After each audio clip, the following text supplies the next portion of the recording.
welcome everyone to today's webinar, Advanced Coaching Strategies for Contact Centre Leaders. I'm Rachel and I'm going to be your host today. I'm delighted to welcome our brilliant panel today. Carolyn Blunt, welcome back to our webinar series. It's been a few years. Yeah, it's lovely to be back. We were just saying earlier that, this is the 14th webinar I've done for Call Centre Helper magazine in about 12 years. But I haven't been active for the last 6 because I've been working in industry very much head down. So it's lovely to be back. My experience is 2 decades of contact centres and learning and development. So coaching is right up my street as a topic. And I know Coal Miner very well, and we've partnered together a lot in the past. So it's lovely to be here with MJ as well. Brilliant. Wow. Yep. On to MJ. Would you like to introduce yourself as well? Sure. For those who didn't get it the first time, I'm MJ Johnson. It's a pleasure to be here with you, Carolyn, with you, Rachel. It's my second opportunity to present with CCH.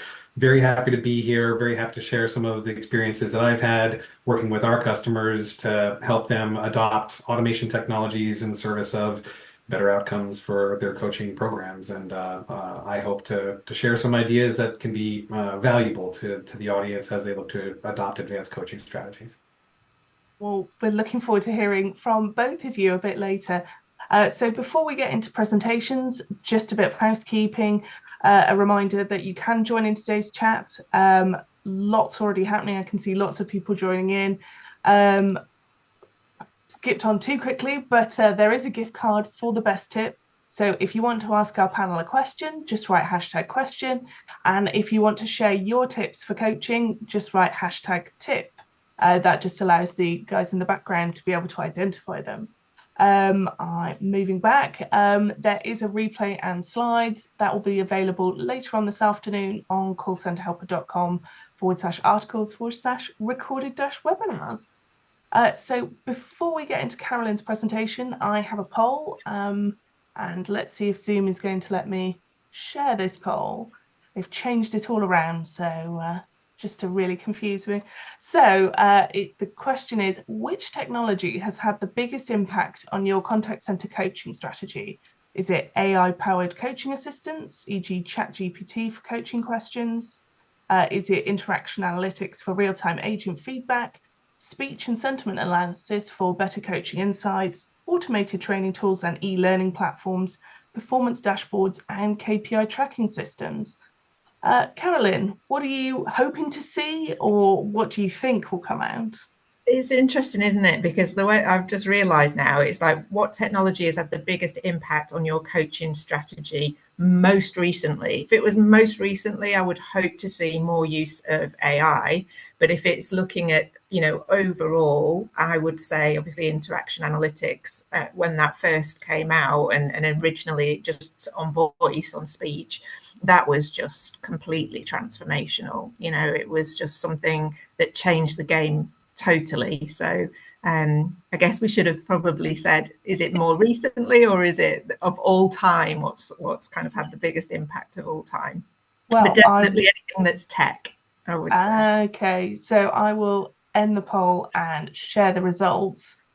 Surprising for you, maybe, Carolyn, 63% saying performance dashboards and KPI tracking systems. 12% AI-powered coaching assistant. Next is the 2 interaction analytics and automated training tools and e-learning with speech sentiment analysis. Yep, I've read that. And for better coaching. Is that, kind of what you were hoping to see, or is the performance dashboards come out of left field? Yeah, I mean, they've been around forever, so it's depends on the size of your contact center. It depends on the investment that you've been lucky enough to have or not have. So I think, the performance dashboards piece is 101. But when we're talking about advanced coaching skills and what you can do as a leader, if you can move up through these levels, I think, you would get even more benefit. Well, I think great opportunity. I will stop sharing and you can share your screen. Okay, let me open this.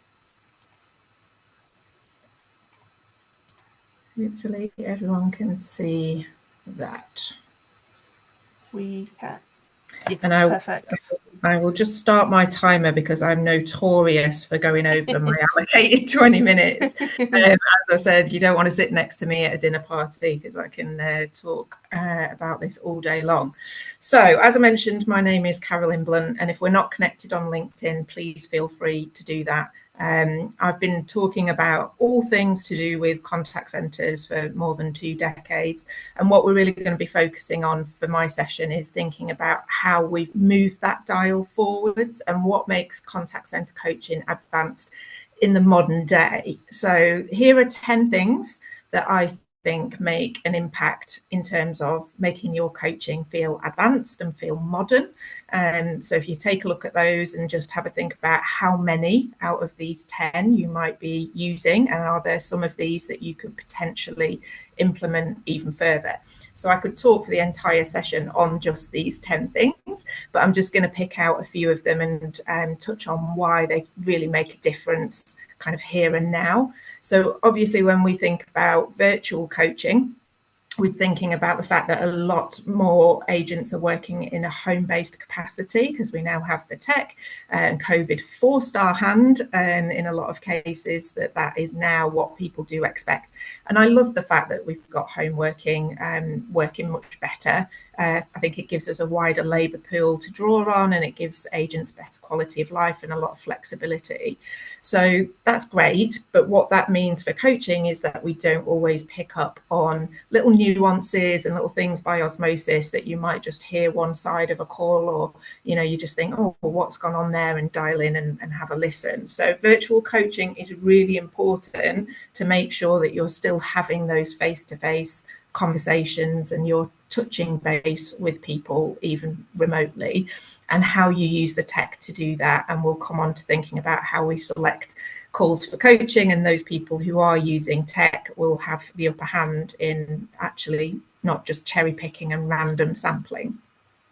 So that's a really good one. And then that maps onto real-time feedback as well, and being able to give that feedback really quickly, especially the positive feedback. When you see it, say it, is a big motto of mine for coaching, because we want to reinforce the positives, and that's an easy win with coaching. And then scenario-based simulations. I mean, the tech has moved on so much, and from an L&D perspective, we've had so much fun in recent years in the learning and development industry around things like virtual reality, using that during onboarding, and all the way through kind of an agent's progression. You can introduce new pieces of information through either video-based scenarios, virtual reality headsets that put the agent into the experience of the customer. So that might be in any frame of reference, but one of the ways in which we've used it in my last organization was that we showed people a VR headset. In the VR headset, we showed them flooding because it was an insurance operation, and they could actually feel what it felt like to see water seeping into the home.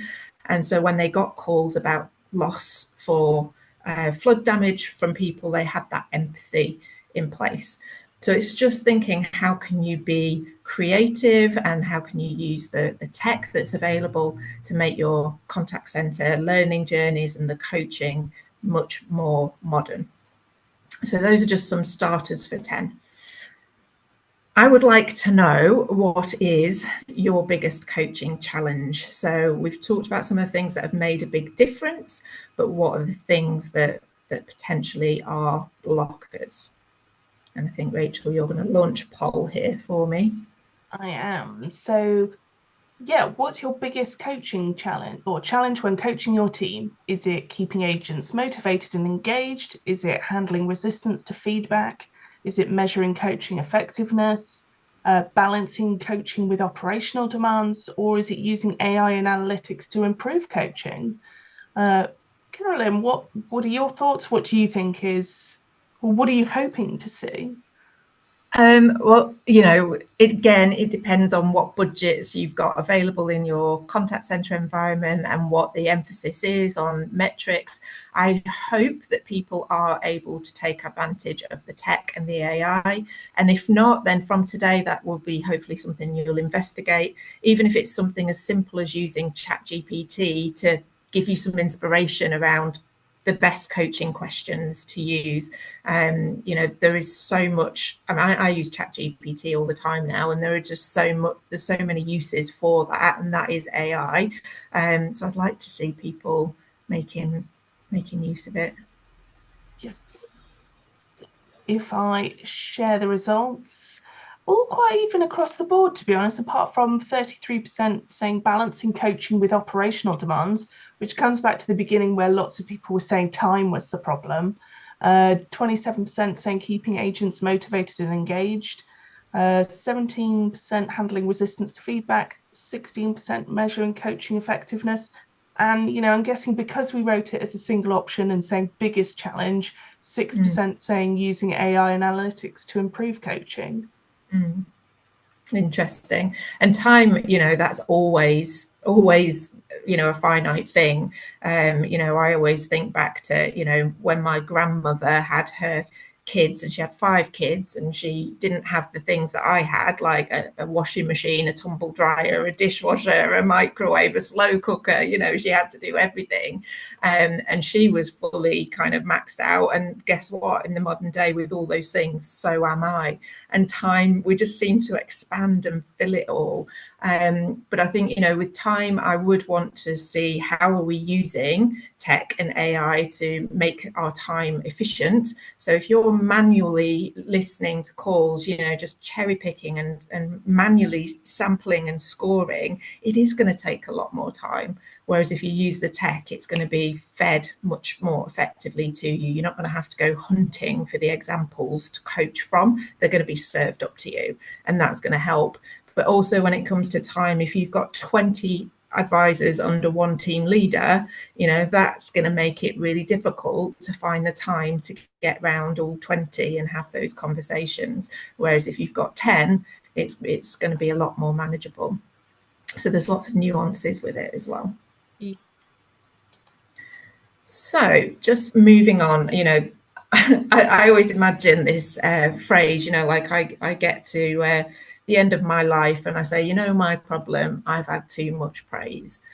Nobody has ever said that, ever. And so when I think about coaching and I think about advanced coaching and whether you've got the tech and all these amazing bells and whistles and opportunities to invest in them, or you're just still doing that manual sampling and, you know, manual QA on an Excel spreadsheet, I don't actually mind as long as the coaching is being done. I think the worst thing is when the time piece comes in and the logistics make it difficult and then it's not done at all. So if we can just have a step back and think, you know, if you've got the tech or you're in the market to get the tech, brilliant, go for it, do it. I can't emphasize and recommend that enough.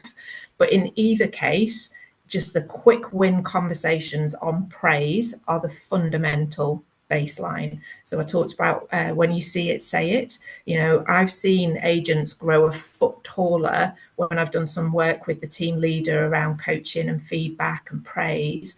And they've come to me and said, you know, a couple of weeks down the line, I can't believe what a difference it's made to how people feel. You know, everyone wants to feel like they're doing a good job and that their efforts are recognized. So that's a real quick win.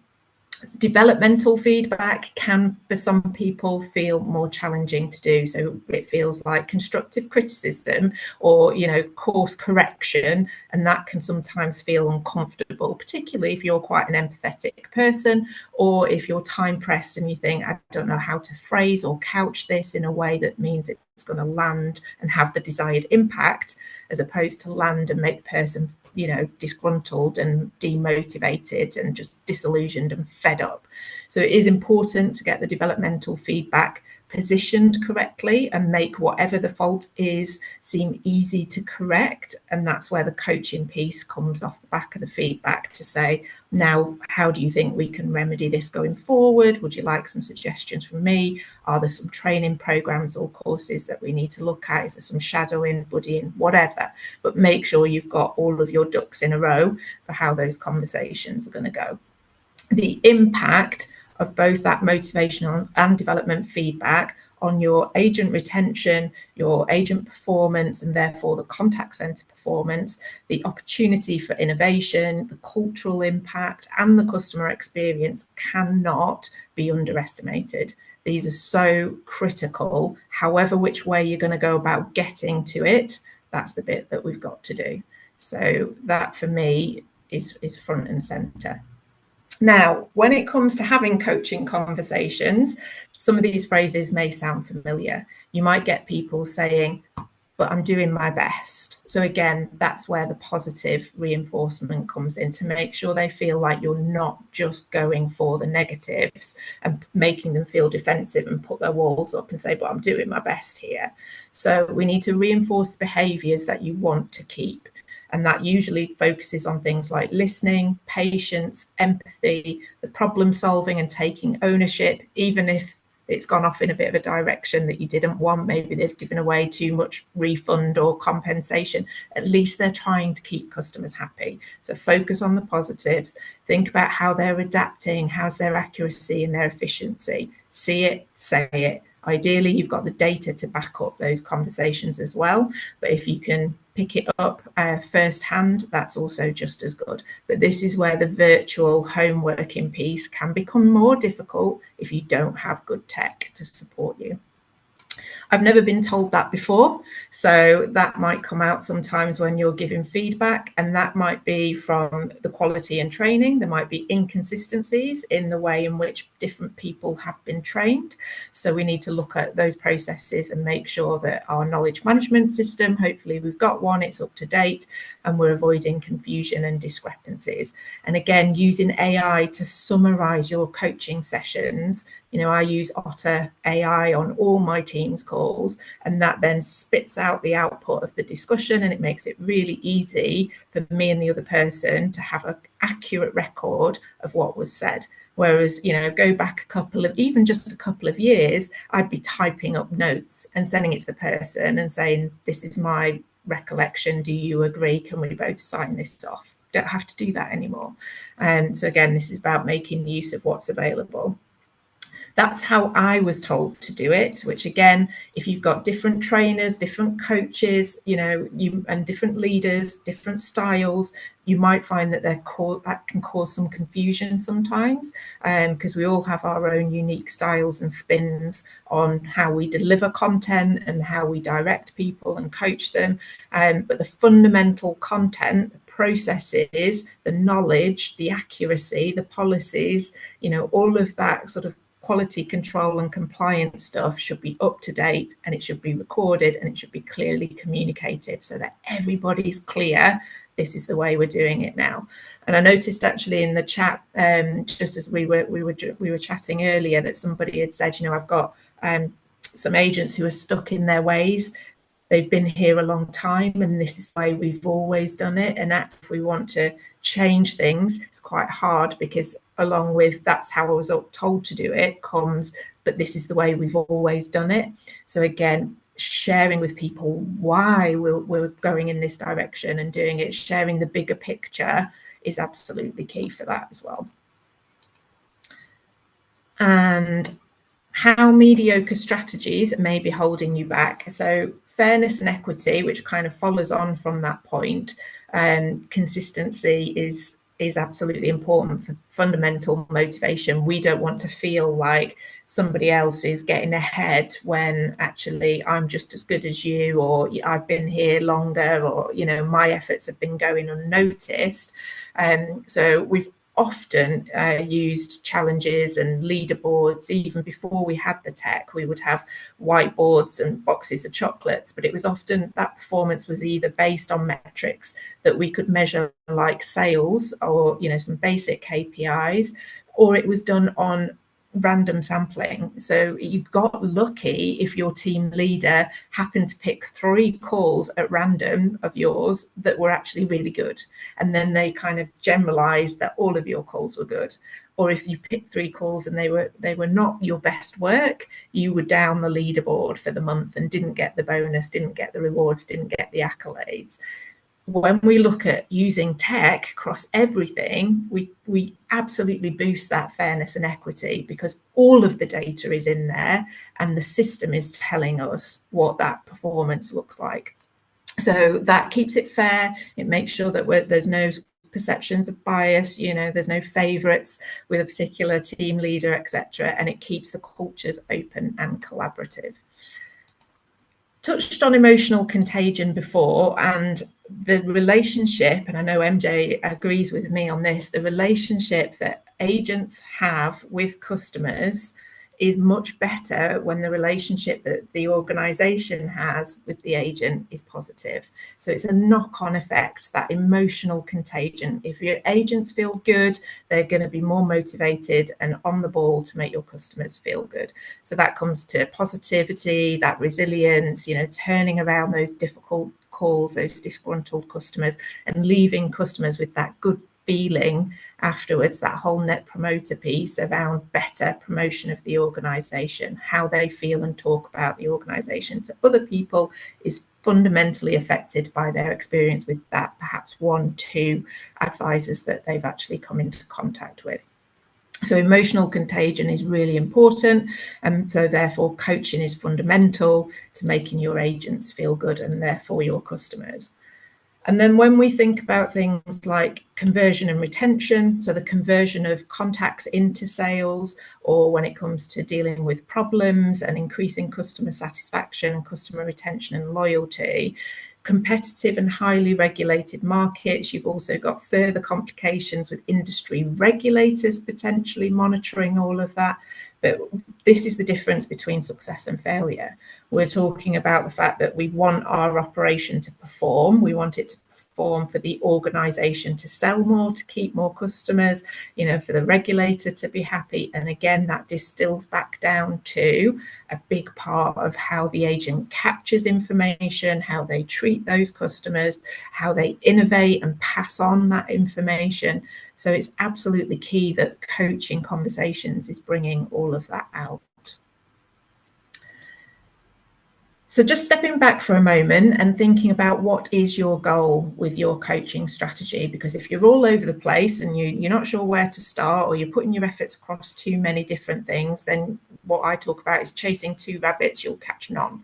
So focusing in. And when we look at kind of the timeline that I've set out here from sort of 2010 through to 2025, you can be anywhere on this timeline still in this day and age. So if you're still, unfortunately, in a position where you haven't got the budget and the investment for the tech, and you're still doing manual listening and random sampling, and you're still typing up discussions and plans, you will still be able to use ChatGPT or Otter AI or things like that that are going to make your life a bit easier. As we move along, obviously then the analytics came in, which is when the game changed. And initially we had voice analytics and digital scorecards, which made life easier, through then to interaction analytics across every channel, the gamification, app-based learning, real-time feedback, all of that good stuff. And then right through to today, where we're getting AI-driven routing. We're still going to see this kind of progress very much over the next few years. But I'm really excited to see how it's in the world of L&D, particularly going to serve up those personalised learning suggestions, real-time and suggestions to the agent that's going to make their life easier. So that's kind of the timeline as we see it, and just thinking about where are you on that now, and where do you want to get to, and how can you take some pieces from this to move your operation forward. So if there are any questions for me, I'm happy to take them in the chat at the end. But yeah, I'll hand back over to you, Rachel. Thank you. Carolyn, I mean, obviously so much takeaways. I really loved you can never have too much praise, because I think that's really important, that people don't, when you say it out loud, it sounds obvious, but actually it's like, oh, well, yeah, I do want lots of praise. Catch people doing something right. If you see it, say it. And, the chase 2 rabbits, catch none. Love little captions. But yeah, I thought brilliant, brilliant presentation. Thank you so much. Don't know quite why I'm sharing that. We will And I managed to keep under my 20 minutes just, so perfect. Right, there we go. We've got your top tips and questions coming through, lots from the audience. Ramit has asked, what would you say is the best tip to help the younger generation in the customer care environment to learn and engage with the training and quality team? Carolyn, what are your thoughts on that kind of cross-generational side? I love this question. Again, it depends what type of organisation you are and what you're doing, but I would encourage you to see if you can get your younger generation out in the field and actually see what the organisation does, actually meet some customers and see the whole service chain, not just the contact centre, so that they can understand what they're dealing with. So I think that's really good. And then also kind of the buddying, the coaching, the mentoring, all of that is really helpful, and encouraging them to do peer-to-peer coaching with each other, because that boosts their confidence. I would do some self-awareness work with them, so I'd put them through some personality indicators. So there's loads on the market. There's some free ones you'll be able to find, but things like Insights Colour Wheel, Myers-Briggs Type Indicator, just so that they can understand, am I naturally empathetic or am I more kind of black and white, and how can that then impact the way in which I'm dealing with customers, so that they become aware, and just keep giving them bite-sized modular support, not big long training courses in a classroom for weeks, because that's not how they learn anymore. As a parent of 2 teenagers, I have experience in this, and it's got to be smaller, regular interventions. MJ, I see you've come off mute. Did you want to add something into this? Carolyn's response was very comprehensive. I mean, I couldn't, I wouldn't expect her to have missed anything, and I didn't hear that she did it. Okay. Peer-to-peer is so important. Just really giving them the opportunity to hear from one another and to learn from one another. I mean, again, I also have experience with younger persons in my household, and they don't want to hear it from me. But they're happy to hear it from one another. So that does apply to the professional environment as well. And the context that Carolyn highlighted of giving them the opportunity to understand, yes, they have a responsibility, they have sort of a day-to-day, but how does that fit into the larger picture? Giving them that context is, so critical. Well, I'm going to whiz through a few tips. We've had one in from Louise that says, be open and non-judgmental. I always try and put myself in the person's shoes, listen to what they're saying and ensure they feel comfortable. Be prepared and fully focused on the current coaching. Alex has said, technology can be helpful to build insights, but it's key not to lose sight of the most important element of coaching, the person in front of you. It doesn't matter how smart the robots are, a genuine change-driving moment comes from human-to-human understanding. And we've had, sorry?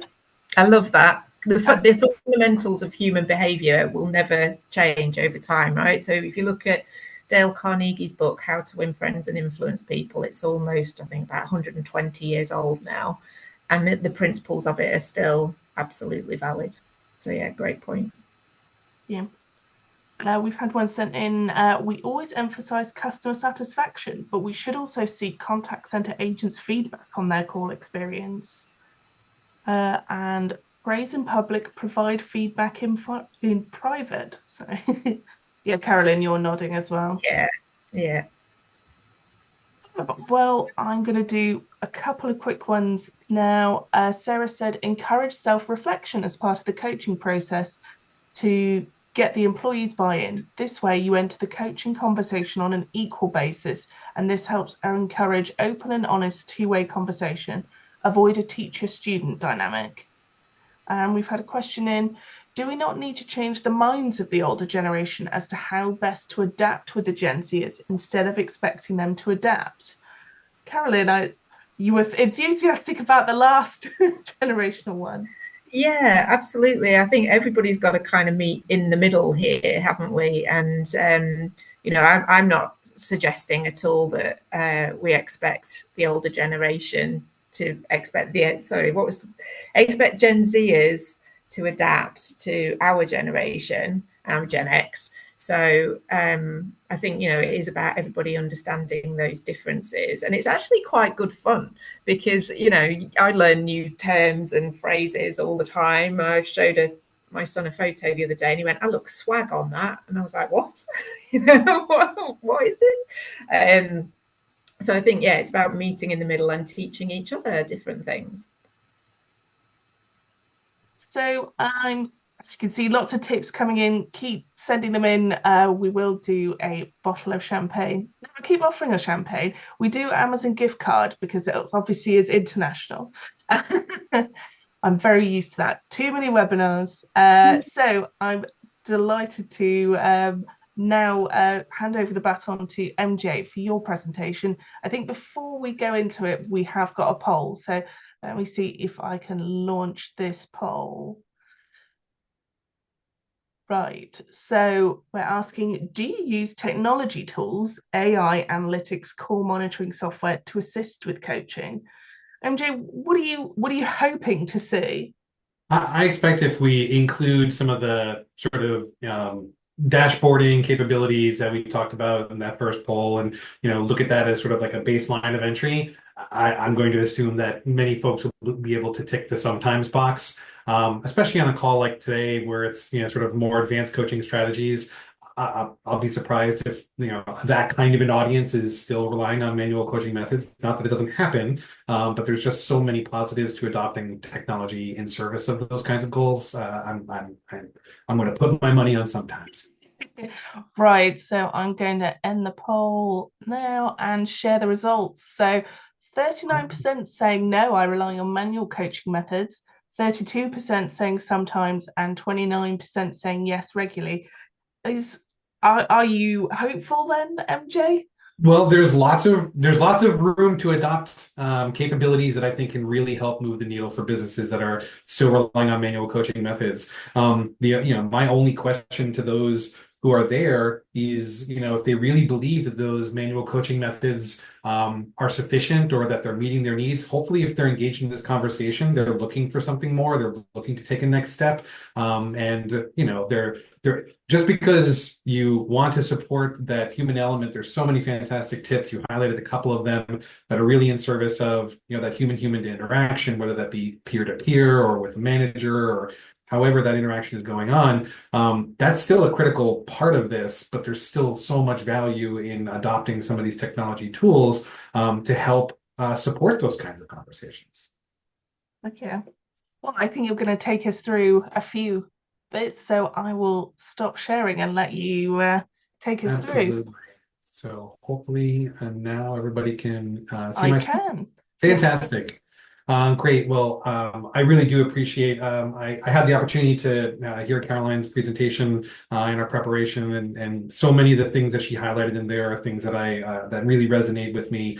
What's been really fabulous in this presentation, this live presentation, is just the feedback and the tips, and I've seen so many great themes in there in terms of the importance of customer satisfaction. I guess that was one theme that I saw in one of the tips that I saw, and absolutely focusing on that customer satisfaction is so natural, and it is demonstrable that the way employees feel about how they're engaging with their responsibility and how they're how they're empowered inside of the contact center will absolutely indirectly impact the way that customers who interact with those agents feel. And I really saw that as one of the key themes in a lot of the tips that were coming across in the chat.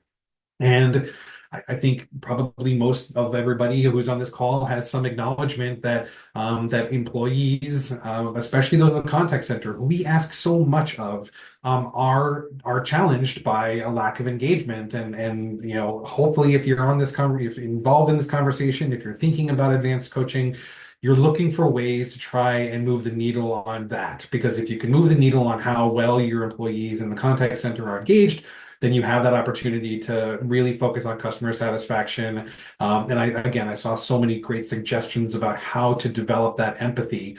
And I guess what I want to frame, this portion of the presentation around is really, how I tend to hear when we are speaking, when I speak with our customers and with our prospects about the kinds of coaching strategies, either that they're considering or that they've adopted. There's sort of this tendency, I think, in 2025 to put them into these two buckets. And in the one side of the mind around how to adopt advanced coaching strategies, there's sort of this tendency to try and think about, sort of a lot of what we're seeing in the chat. How do I adopt these, step-by-step, tactical approaches to engaging more effectively, to supporting peer-to-peer, to really moving the needle on employee engagement in a methodical way. And so, advanced coaching strategies aren't just about technology. They're about how do I structure a coaching program in order to deliver more effective outcomes from the agents. And a lot of that, honestly, is, sort of being reflective. I've seen some comments in the chat about, encouraging reflectiveness amongst the agents. Well, that is absolutely also an important question for the coaches and for the leaders and for the managers of those agents and those contact centers to reflect on themselves. And I do think that there can be a tendency to overcomplicate things. And honestly, if you are one of those who responded, the 39% who are still adopting or still utilizing manual feedback processes in order to deliver coaching, maybe this is one of your concerns. Maybe you're thinking like, no, manual is like that's the simple way, that's the easy way. And as soon as we adopt a whole bunch of technology, that's just going to muddy it all up. But the reality is, especially if you're focusing on, sort of manual processes, there tend to be these pitfalls that a lot of supervisors and agents fall into, which, have truth to them. There's legitimacy to the fact that agents are put upon with lots of expectation. Supervisors also are put upon in terms of how much that they have on their plates. And there may not be enough of them to coach every single agent in every way that you want to, or even to guide those agents to support one another in an effective manner. And this is a very real consideration in modern agents, contact center and amongst agent teams, that it's a new world of distributed teams, and that coaching remote agents can really be challenging.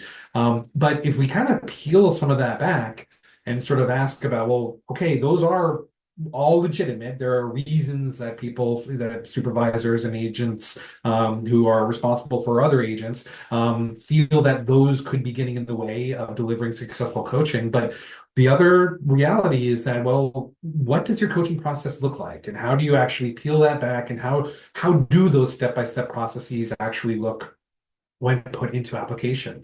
And a huge percentage, and we absolutely see this when we work with our customers, is that a huge percentage of variance in teams' performance is due to management in general, but it's due to how each of them are getting that feedback, how they're internalizing that feedback, how they're being invited to participate in delivering that feedback in a meaningful way. I saw lots of great tips associated with involving the agents in those feedback sessions and sort of helping them plan those sessions. So many of the top, the themes that I saw, those tips that I saw, fit right into the framework that I'm kind of describing here. And so, in service of those kinds of suggestions, and we're trying to end these barriers to effective coaching, again, I saw this come up in more than one tip, this idea that the best coaching is made up of small bits of feedback that are happening on a regular cadence. And you don't need to make,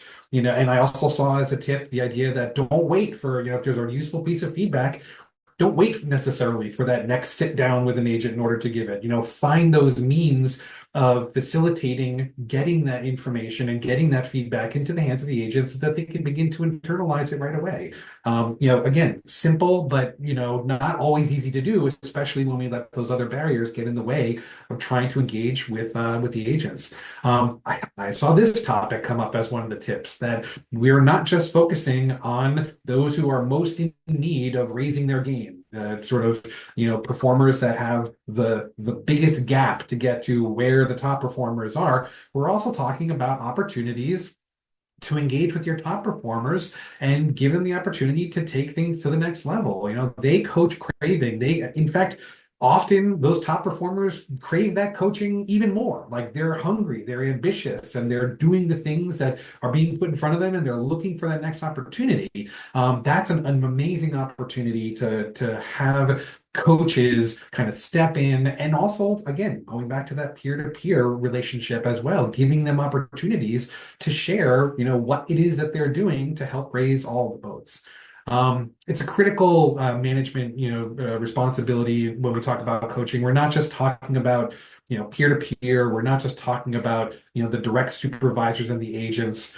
Coaching really does need to be, I would recommend, something that is considered across the entire organization, and is ideally something that has some fluidity within the organization, that we're not just talking about, I read about the danger of teacher and student kind of relationships. That can become even more intimidating when we talk about, a supervisor's manager and how they might have useful insights that can be made available to the agents, but that the agents are perhaps intimidated by those kinds of engagements. So that's also a real consideration.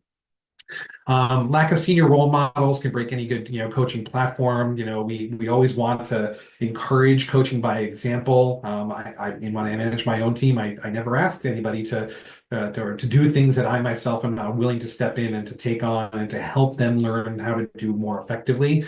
And then, coaching, honestly, it can be as simple as giving good, consistent feedback, calling back to the first thing on this list, and everyone does have the capacity to learn how to coach in a more effective manner.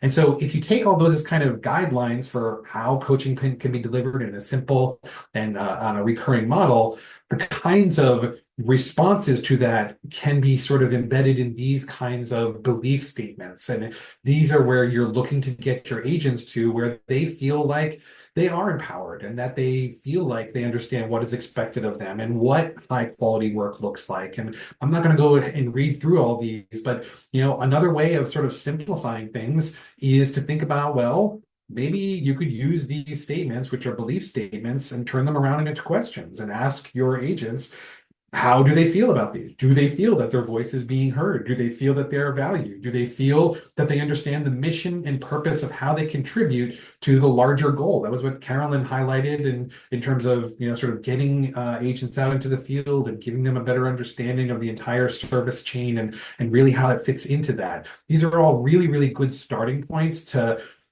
evaluate and to level set around where your agents are today, and help inform where you can kind of begin to apply some of the things on the left-hand side to help engage agents more effectively.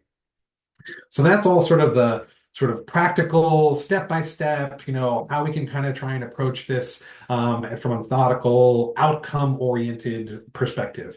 On the other side of this is the very real reality that agents have a lot of expectations that are placed upon them, and that there can be very real emotional responses to how agents are internalizing many of the aspects of their day-to-day, and that employee well-being can be directly threatened by a sense that too much responsibility is putting upon them. Any of those questions that we just asked, or those belief statements I just showed a slide ago, if they're not grounded in some sense about how they are contributing to the success and how what they're doing on a daily basis is being recognized by the organization, well, then you have this risk of sort of the Macaulay Culkin sort of emotional reaction to things. And this is borne out by statistics, where contact center agents, very by and large, experience some sort of anxiety or other mental health issues, that they are at risk of burnout, they may be unhappy in their roles, that they're considering leaving their responsibilities, leaving their jobs in the next 12 months. This is not necessarily new to the environment of greater and more opportunities to adopt technology, but it absolutely is exacerbated by it. And so when we consider about the rapid onset of AI technologies and this growing concern that generative AI is going to replace the agent, and that someone in the contact center is very concerned about that, that's a real consideration. And we believe at CallMiner, as some industry leaders like Max Tegmark at MIT and the president of Sinovation Venture AI Institute believe, that AI really is an opportunity for us to augment the humans that are in the agent, seat, that are in the contact center, to help make them more effective, more informed, so that they feel more empowered. Ultimately, these technologies, when they're applied effectively, can really improve the ability for an agent who's already got the responsibility of connecting in some sort of an emotionally intelligent way with the customer, that they can apply insights and capabilities through the use of these technologies to make them more informed, more aware of the needs of the customer, better understanding the context around what's happening. Those are the kinds of augmented capabilities that these sorts of technologies really have an opportunity to bring to bear. So what we have seen is that, CallMiner conducts a CX landscape survey once a year in the fall here in the Northern Hemisphere. We did it most recently in the 2024 or the fall of 2024. And what we see is that by and large, those who we survey, which is a pretty broad cross section, not just of customers, it really is of the market, believe that implementing generative AI is a key strategy for their customer service and for their customer experience teams, and that many of them have at least partially implemented AI technologies and are using it to some extent. Please do not feel, if you were one of those who responded in the surveys and you haven't adopted one of these technologies, or you're still considering trying to figure out how to do these sorts of things, you are not alone. There are many businesses that are facing this. And in fact, I would even argue that after an initial sort of growth mode where there was lots of eagerness to adopt these sorts of technologies, that I think that more and more organizations are trying to do this in a more measured way and in a more responsible way. And they're trying to do it in a way that can inform the health of the business over a long period of time.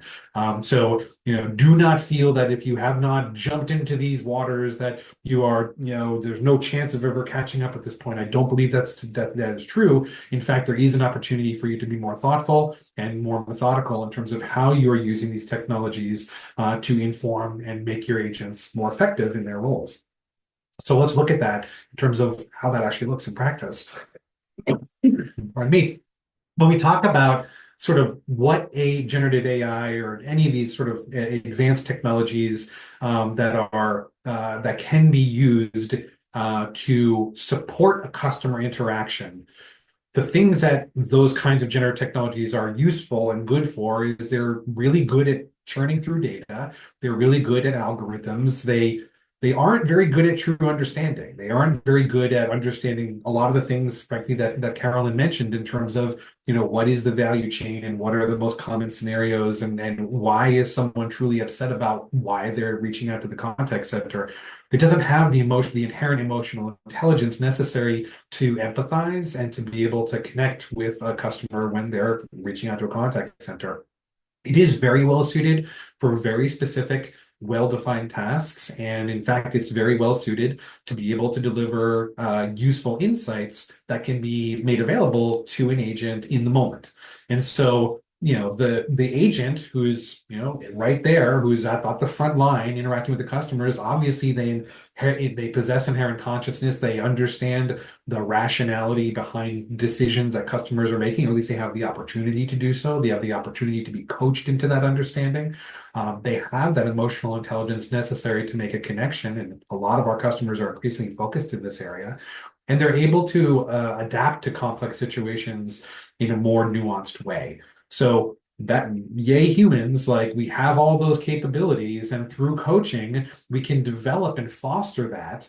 And then when you turn on, sort of like these generative insights that can be made available, now you have the ability to, in very targeted, specific, well-defined ways, that you can deliver insights either in real time or perhaps after the fact. You can use these generative technologies, as CallMiner offers, to actually do investigations into what is working and not working. What is maybe, sure, again, if you're manually listening to every call, there's a certain amount of bias and a certain amount of predisposition to conclude about what is being heard. If you are looking across all the customer interactions and you have the opportunity to be pointed in the direction of some of the trends, and then you can use that as a guideline towards actually doing further investigation, that is a very, very useful way of using AI to actually foster understanding of what is going on inside of your customer conversations. The critical part of all of this is businesses really do need to stop treating agents like a means to an end. What do I mean by that? Well, we talked about the importance of emphasizing customer satisfaction. I want to be able to deliver better experiences to my customers. I want to be able to deliver a more meaningful means of supporting customers when they reach out and they're looking for that kind of support. And there are many technologies, many means of automation, from guided coaching, automated insights in terms of identifying what's really going well or not going well inside of those conversations, command posts. So from a real-time perspective, I know when issues of compliance are showing up or when something is not going the way that I expect it to. Dashboards to understand who in a particular team is doing well, who is maybe not doing so well. What does that look like when I compare teams across organizations? Those are all, means to an end. Those are all means to delivering more effective outcomes to the customer. But the end in this case really ought to be the agent, that agent that we said, right after I said, like, there's this emotional component to it. The one who feels like they're underwater, who doesn't feel like they're connected, who doesn't understand if they're delivering the best experience to customers, that is looking for connection and frankly, what Carolyn said, they're definitely not getting the, I've got so much positive feedback, I wouldn't know what to do with it all, right? They're the ones who are not getting that. And too often, what we see is that is often because the agent is not treated as an end into themselves. They're treated as a part of the process. They're treated as a part of the means. And if they're part of the means, well, then of course they're going to feel like they're not being prioritized. Of course they're not being recognized for their humanity. Of course they're not being recognized for what they're bringing to the business. And so we believe that it shouldn't be an advanced concept, but too often it is overlooked that the agent really does need to be the priority in this value chain of how you're delivering not just technology, but how you're delivering insights in order to deliver better customer experience. So in sort of reflecting on some of the things that hopefully you've heard in the last 20 or 19 minutes or so, we do believe that AI is absolutely growing. It will become and continue to become a fundamental part of organization. How organizations choose to embrace that in order to integrate that into building a more effective workforce, a more effective agent team, is critical. And those are decisions that are still largely in front of all of us. Employee well-being, I can't emphasize this enough, and the importance of approaching it proactively. We talked about, the importance of the human interaction and many of the suggestions that I've seen, but we need to address that those regular touch points are critical in order to deliver effective coaching opportunities. And putting those agents first, to treat them as part of a critical part of customer outcomes, as a critical part of the workforce, is so critical. They're not just a part of the machine. They really do need to be treated with the respect that they deserve, and we need to find ways to meet their needs more effectively. So hopefully, between sort of the things that you heard in chat and that you heard maybe in the last 20 minutes here, gives you a chance to consider, okay, I do need to have a methodical approach to how I engage more effectively with my agents. But even as you're doing that, you need to acknowledge or have the opportunity to acknowledge some of the emotional responses as well. So with that, I'll turn things back over to you, Rachel. Happy to answer questions and engage with everybody in the last few minutes we have. Oh, well, thank you very much for that. I'm just going to share a quick poll if I can. There we go. Moved it all around. So it's just to ask everyone, would you like to see a demonstration of the CoreMiner or many solutions that you've got? But MJ, that was a brilliant presentation. I mean, I enjoyed hearing about the coaching a tale of two minds. Keep it simple, don't overcomplicate the process. Hearing, end the barriers to coaching. And, I think very importantly, stop treating your agents like a means to an end. I think such important things to kind of take away from your presentation. So thank you so much for that. Of course. And it was reinforced by so many of the comments I saw in the chat as well. So I really do appreciate everybody participating in that. Brilliant. So I'm just going to end that poll and share my screen. There we go. Yeah, lots of tips and questions coming through. So let's see how many in 5 minutes we can whistle through. So Daniel has asked, what are the risks of going with implementing AI and Gen AI when it comes to GDPR and data protection? How much can you say or do within the limitations of regulations? MJ, I don't know whether you want to take this one.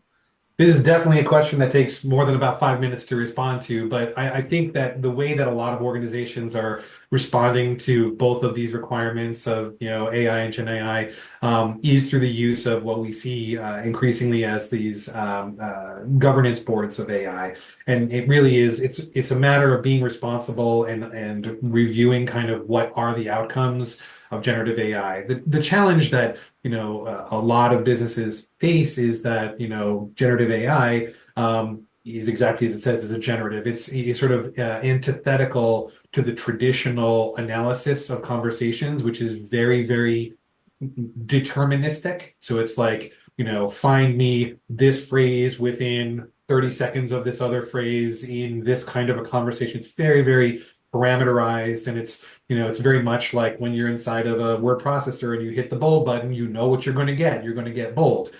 With generative AI, it's much more like, make my document look nice, and you don't really know what you're going to get. It's sort of like, well, this got bolded and this got italicized. And so that leap from deterministic to non-deterministic outcomes is really where the role of the governance boards come in, and really kind of provide that opportunity to enact those capabilities in a responsible manner that has the opportunity to be compliant with GDPR and data protection rules. And frankly, a lot of that is really just about how is the data being used. At CallMiner, we never use customer data to inform other customer analysis. For instance, we maintain those in separate data repositories, and we're very, very careful about that. So there are safeguards against this, but I'm more than happy to go into more detail given more opportunity to do that.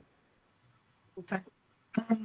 Another question, I think, for you, MJ, what would be the most effective way of convincing a business that the cost of relevant coaching tools would be worth the investment? Yeah, Carolyn was just asking me right before this one.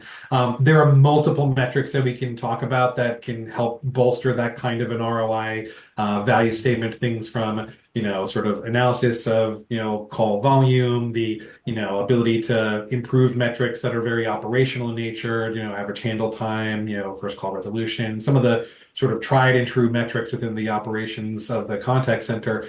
Increasingly, a lot of what we see being done is focusing on the outcomes, is how often, correlating the customer experience metrics, things like NPS and CSAT, with how the customer interactions go inside the contact center is really a rich way of trying to tie customer empathy, agent empathy with the customer, to a metric that can actually tie back to the interactions that are happening within the contact center. That can be really, really valuable when you're talking about customer retention, customer growth, customer lifetime value, those sorts of things as well.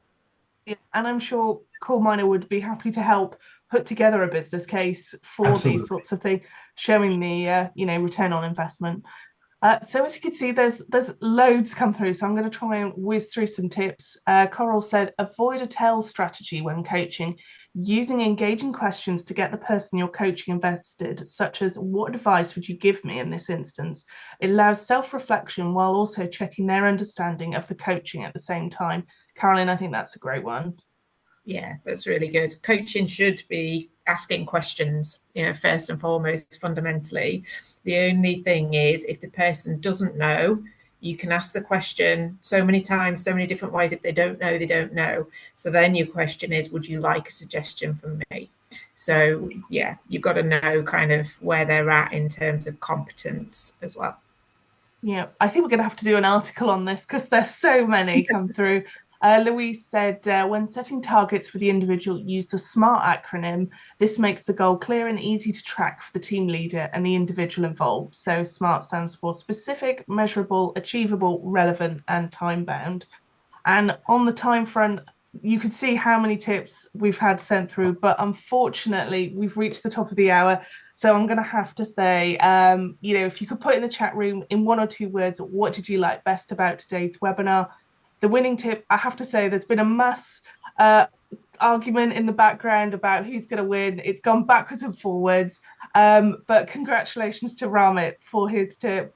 One effective way to keep an advisor engaged is coaching sessions, is to actively involve them in setting the agenda and goals for each session. Before the meeting, you can send them a brief outline of what you hope to discuss and invite their input or any topics that they would like to add. This not only makes the session more relevant to their interests, but also shows that you value their perspective and expertise. Additionally, during the session, be sure to ask open-ended questions that encourage discussion and provide opportunities for the advisor to share their insights and experiences. Congratulations, we'll be in touch after the webinar. A reminder, we have a survey. If you could complete that, it just helps us, improve our webinars. A replay and slides will be available later on this afternoon on our website. We have got lots of webinars coming up, so a reminder to check those out. But I just want to say thank you so much to our brilliant speakers. Carolyn, it's been a pleasure having you back on our webinar series. Thank you so much. Thank you. And MJ, it's been brilliant hearing all your insights as well. Thank you so much. Look forward to doing it again soon. And thank you all from myself as well. And we will see you all very soon. Thank you. Bye. Thanks. Bye.